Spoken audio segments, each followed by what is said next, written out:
Hi, I'm Professor Jennifer Graves from the University of California, San Diego, and this is Hot Topics on Aging and MS. What is your research about? What problem is it trying to solve? Much of my research is focused on how age impacts disease expression in multiple sclerosis. MS affects people from age 3 into their 8th, 9th decade of life. And what's important to understand is how where you are in your lifespan affects the expression of MS and how we as researchers and clinicians should be taking that into consideration. Can you explain what your research has achieved so far in 90 seconds or less? We've been able to demonstrate that measuring biological age, in addition to considering someone's birth date, is important for associations with how MS is expressed, with levels of disability and the symptoms that people experience living with MS. We're hopeful that this construct will be helpful to develop more personalized approaches to care in multiple sclerosis and lead us to new targets, particularly for the progressive form of MS. Does MS accelerate the aging process? When it comes to aging and MS, there are two possibilities. One is that normal aging is impacting MS. All of us age, and our immune system and our central nervous system, brain and spinal cord may change as we get older, and it's likely that those processes are impacting MS, so that normal aging is impacting MS. But it's also possible that the MS disease state itself is accelerating aging. One of the ways we're trying to study that is by looking at aging processes in the very young, including a recent project on pediatric MS.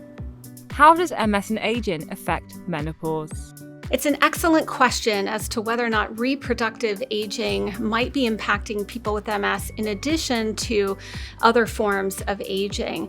For women living with MS, the onset of menopause happens to coincide with the time in which we tend to see a transition from the relapsing to secondary progressive form of MS.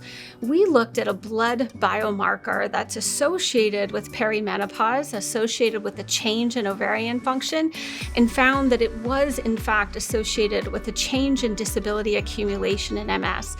And we saw that this effect was independent of a woman's birth date, independent of how long she's lived with MS, and independent of other markers of aging. So we think it's possible that women living with MS will carry the additional burden of menopause, changing the course of the disease in addition to other factors. And it's possible that intervening on biological processes related to menopause may be a helpful treatment approach in the future. What's next for your project?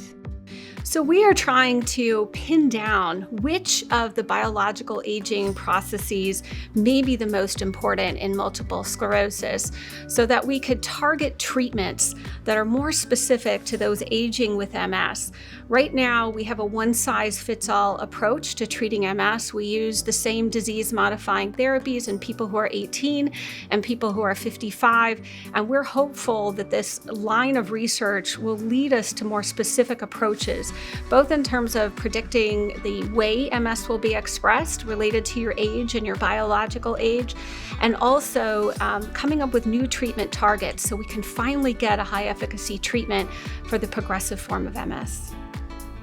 Find out more about MS research at mssociety.org.uk/history-makers.